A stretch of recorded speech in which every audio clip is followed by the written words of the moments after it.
semuanya, kami dari kelompok 2 ingin mempresentasikan bab 9 tentang gelombang bunyi. Perkenalkan, nama saya Dinda Ayu Syafitri dan ini teman saya. Kenapa jarang sekali foto, Bisti? Nama saya Diego Armando Putra Ginting. Nama saya Angel Monika. Klasifikasi gelombang bunyi dan karakteristiknya. Pertama, bunyi sebagai gelombang mekanik longitudinal. Gelombang bunyi dikelompokkan ke dalam gelombang longitudinal karena partikel-partikel medium yang dilalui oleh gelombang bunyi bergetar sejajar dengan arah rambatan bunyi.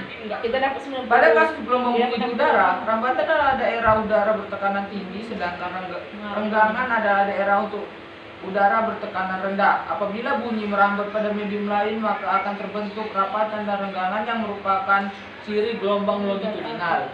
2. Frekuensi bunyi. Getaran partikel-partikel medium bunyi dapat ditinjau berdasarkan frekuensinya. Berdasarkan frekuensinya, bunyi dapat dibedakan menjadi 3 jenis, yaitu bunyi audiosonik, bunyi infrasonik, dan bunyi ultrasonik. Bunyi audiosonik adalah bunyi yang mempunyai rentang frekuensi antara 2 Hz sampai 20.000 Hz. Bunyi infrasonik adalah bunyi yang mempunyai frekuensi di bawah atau kurang dari 20 Hz. Dan bunyi ultrasonik adalah bunyi yang mempunyai frekuensi di atas atau lebih besar dari 20.000 Hz. 3. Kecepatan bunyi. Kecepatan bunyi adalah jarak yang ditempuh oleh sebuah buah titik pada suatu gelombang bunyi. Kecepatan bunyi bergantung pada sifat medium yang dilalui oleh gelombang bunyi. Secara khusus, terdapat 2 sifat medium yang memengaruhi kecepatan gelombang bunyi, yaitu sifat inersia dan sifat elastis. 4. Nada, desa, kekuatan bunyi, dan warna bunyi. Bunyi dengan frekuensi tertentu yang teratur disebut dengan nada. Bunyi dengan frekuensi yang tidak beraturan disebut desa. Kekhasan setiap bunyi meskipun mempunyai frekuensi yang sama dengan bunyi lainnya disebut dengan warna bunyi. Kekuatan bunyi dipengaruhi oleh amplitudo, semakin besar amplitudo semakin kuat bunyi dan sebaliknya. Resonansi bunyi. Ketika dua benda yang saling terhubung mempunyai frekuensi alamiah sama dan salah satu benda sedang bergetar, maka getarannya akan memaksa benda kedua untuk ikut bergetar. Peristiwa ini disebut dengan resonansi. Peristiwa resonansi ini memegang peranan penting dalam dunia musik.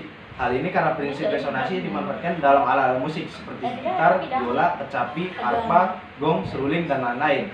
Sebagai contoh, ketika senar gitar dipetik, pipa organa ujung terbuka dan pipa organa ujung tertutup. C. Intensitas bunyi dan skala desibel.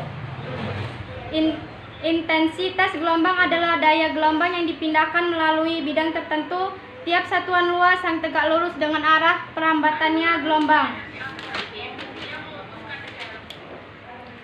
Seperti gelombang lain, intensitas gelombang bunyi berkurang dengan bertambahnya jarak dari sumber.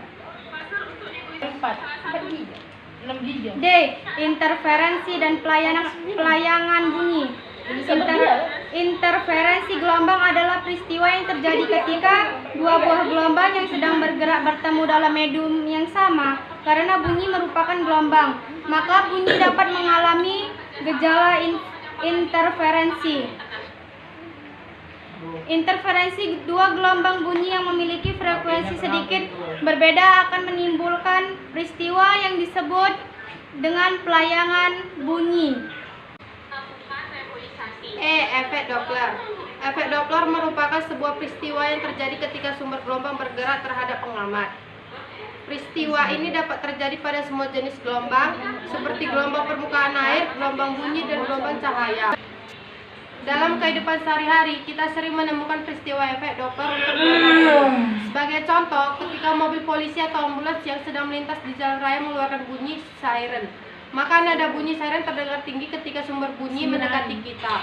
Dan setelah mobil tersebut lewat, maka ketinggian nada siren tersebut rendah. Peristiwa ini menunjukkan efek Doppler karena tinggi nada ditentukan oleh frekuensi. Maka dalam hal ini, efek Doppler dapat dikatakan sebagai peristiwa perubahan frekuensi gelombang bunyi akibat adanya gerak relatif di antara pengawet masing-masing.